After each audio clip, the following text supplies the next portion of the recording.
BenQ деген кезде, шынымды айтсам, көз алдыма киберспорттық 240-360 Гц аралығындағы монитор елестейді. Бірақ бүгінгі монитор мүлдем басқа. Иә, өздеріңіз қораптан оқып тұрғандарыңыздай, бұл Apple-дың Mac құрылғыларына арналған BenQ MA320U мониторы. Ал бұл қандай монитор болды деген сұрақта сіздерге туындап тұрған болса, сол сұраққа біз бүгін толықтай жауап береміз. Ашамыз қорабын, қосып көреміз. Тіпті біздің екінші жұмысқа қолданатын мониторымызбен салыстырып өздеріңізге көрсететін боламыз. Видеоның соңына дейін тамашалаңыздар. Әдеттегідей, видеоның соңында өздеріңізге арналған кішігірім сыйлығымыз бар. Как всегда, анпакингті обожаю, тем более қымбат заттар. Бүгін ерекше монитор. Кеттік. Опа. Опа.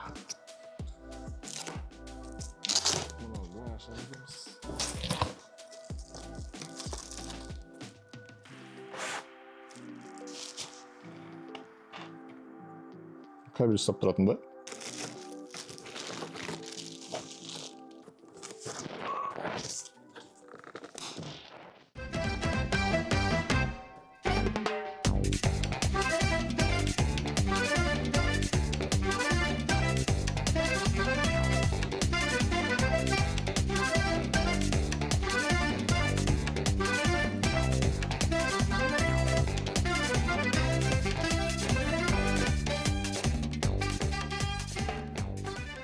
Әрең аштық қой мұны. Челлендж болып кетті ғой кәдімгідей.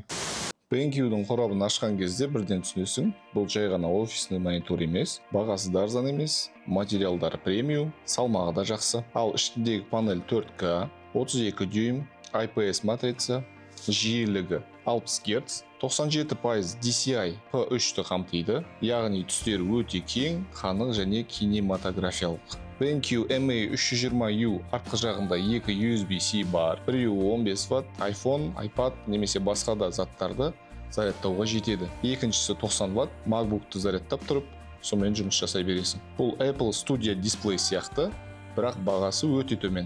Эргономикасы монитор жоғары төмен бұрылады, алға артқа еңкейеді, тіпті портрет режиміне айнала береді. TikTok, Reels монтаждайтындарға өте ыңғайлы.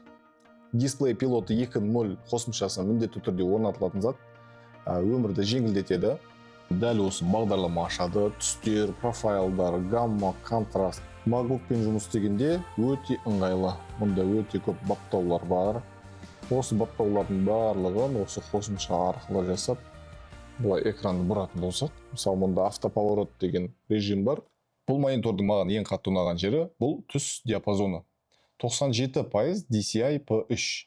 Бұл кино түсінің стандарты. Түсінікті болу үшін 100% ол өте жоғары санаттағы қымбат мониторлар. 90-95% аралығында бұл орта сегмент болып саналады. Ал 97% студия деңгейіндегі формат болып табылады. Яғни графика, фото, монтаж кезінде түсті дәлме-дәл береді. Бұл монитормен монтаж, графика, обработка жасаған кезде түстен қате кетпейсіз. Қандай түспен өңдедіңіз, дәл сол түсті дәлме-дәл береді. Бұл монитор әуесқойларға немесе геймерлерге емес, дәл жұмыс істейтін адамдарға арналған құрал. Енді мына монитормен кішкене салыстыра кетейік. Бұл менің негізгі жұмыс мониторым. Бұл монитор жайында обзорды біздің YouTube каналымыздан көре кетсеңіздер болады.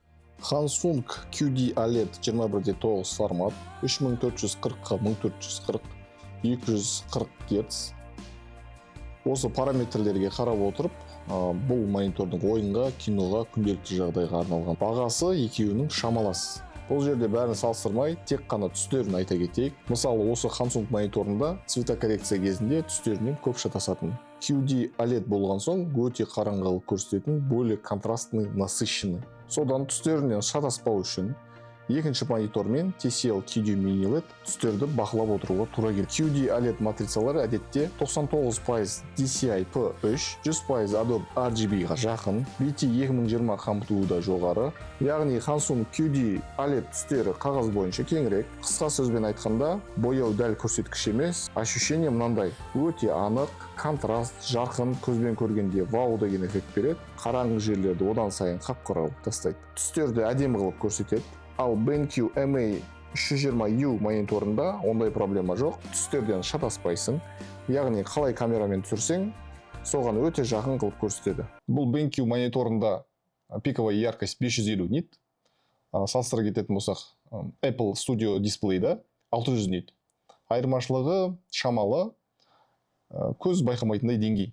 Бірақ баға айырмашылығы жер мен көктей. Егер де сізде MacBook болса, және де сол MacBookқа қосымша экран қажет болатын болса, бұл модель тап сол керек нәрсе.